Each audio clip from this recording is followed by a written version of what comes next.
Okay, well, let me recap what's been going on these past 2 days.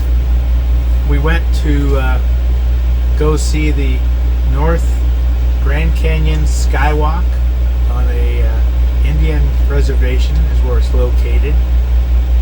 And we got there about an hour and a half before they were closing down, selling their last ticket for the Skywalk.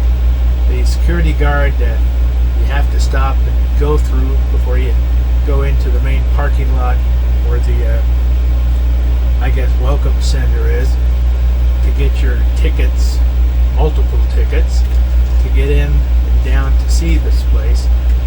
The guy said that well, I'm going to stay overnight so I can see it tomorrow because I don't have enough time to see it when I got there late in the afternoon, to go down to this looked like a big white circus tent and say I'd like a overnight pass, and then I can come back tomorrow morning and buy the tickets and pay for all the stuff they itemize, like a la carte.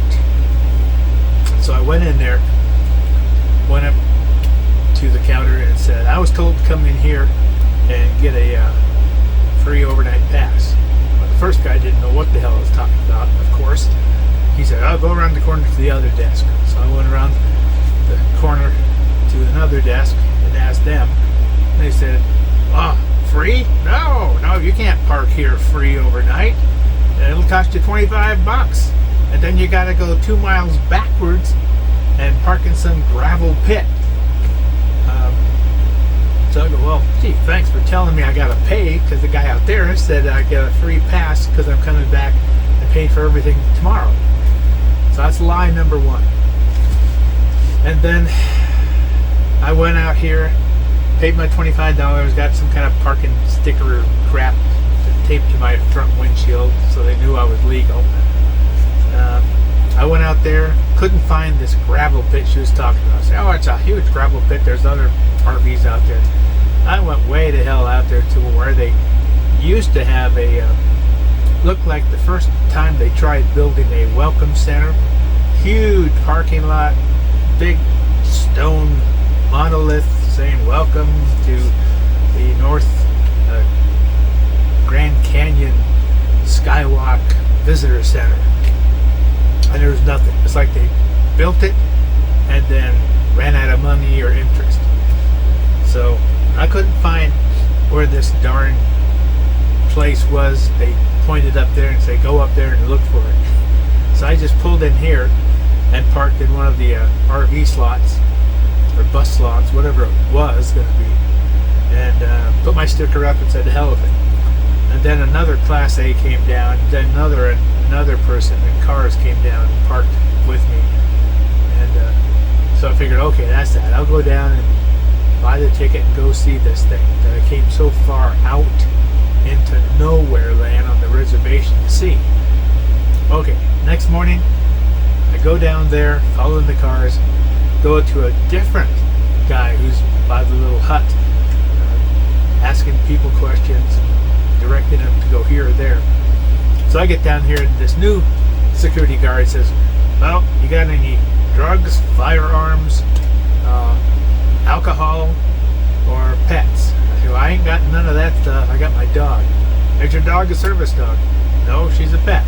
Well, sorry, you're going to have to turn around, go 20 miles back, and board your dog at a kennel for the day, and then come back here.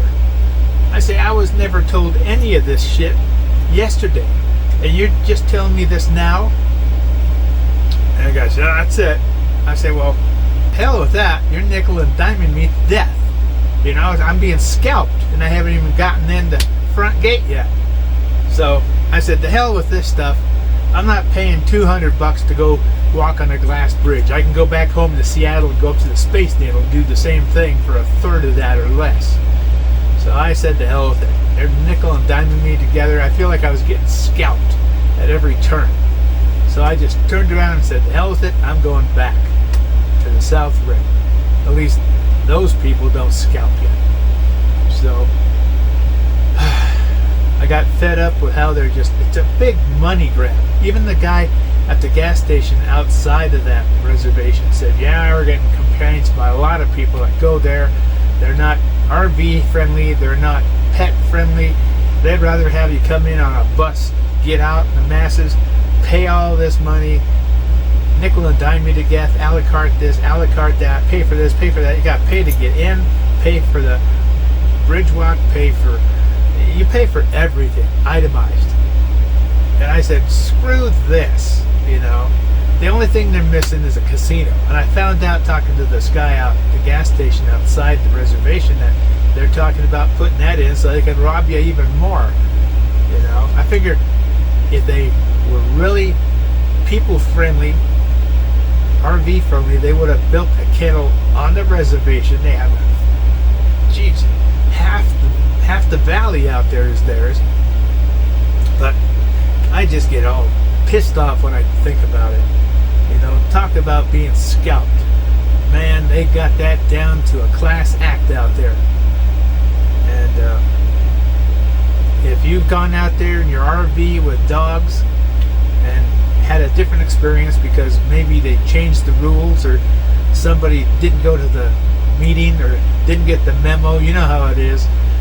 You can call some corporation a couple times in a day or at the same time in 2 days, talk to two different people and get a whole different story about what's required for this or that, or who said this, or what the rules are. It's just a ridiculous joke.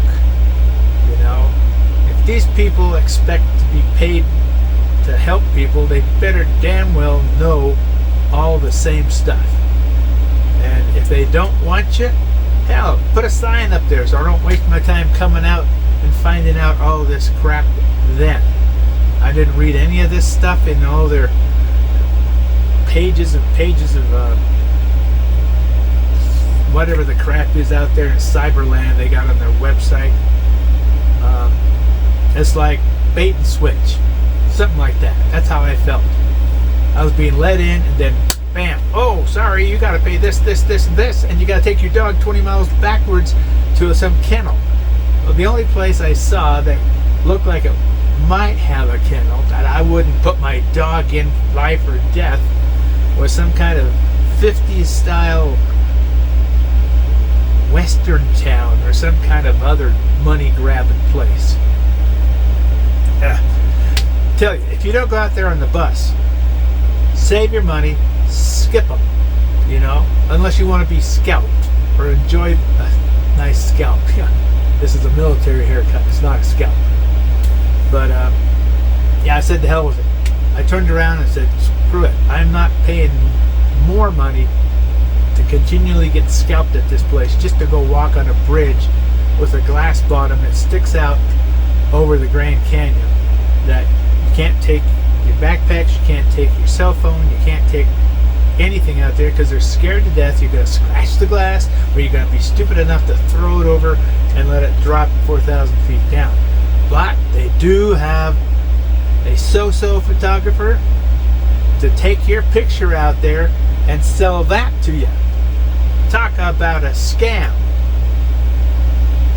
I don't know, maybe you got told something different, but that's the information I got told by security, supposedly. The guys that are supposed to know stuff. So I said, shit. So I turned around and headed back to the South Rim, to Mather's Campground, and that's where we are right now. So that worked out fine. I was going to come here anyway. I'm just a day ahead of my schedule.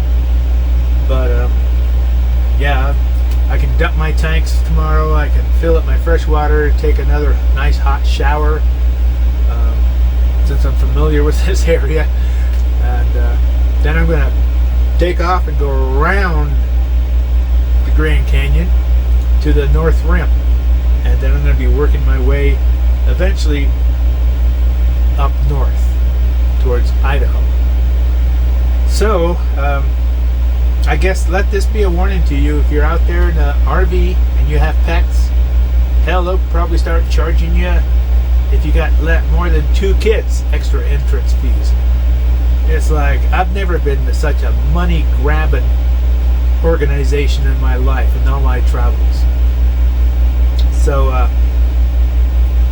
yeah, if you want to go out there find a decent hotel somewhere that has a bus ride out there, and then you don't have any worries. But once you get off the bus, you are absolutely totally dependent upon whatever they have, and it ain't free. So have plenty of wampum, because that's what it's gonna cost. So anyway, Kate's doing good. I'm starting to get really concerned about her hindquarters, and I don't know, just got a feeling in my gut, and it ain't a good one. So anyway, I'm trying to spend all my time with her. This is our trip together, and yeah, Kate, oh, good girl. So anyway, that's it. That's the story. So I see it's pretty late. I've been blabbing too much, so I just thought I'd slip this in, let you guys know that unless you got a lot of wampum, I'd skip the Sky Bridge unless you're on a tour bus. But still bring lots of wampum, because everything has a price out there. And if you want to see it, you pay up, or else you just imagine what it's like. Okay, Kate, ain't that right? They didn't want you. I couldn't even keep you in an air-conditioned, climate-controlled, small RV. I had to take you away and give you to some who knows what quality kennel with people that just want to get a paycheck and don't really give a damn about your dog in the first place. So, I'm sorry, but this is my rant.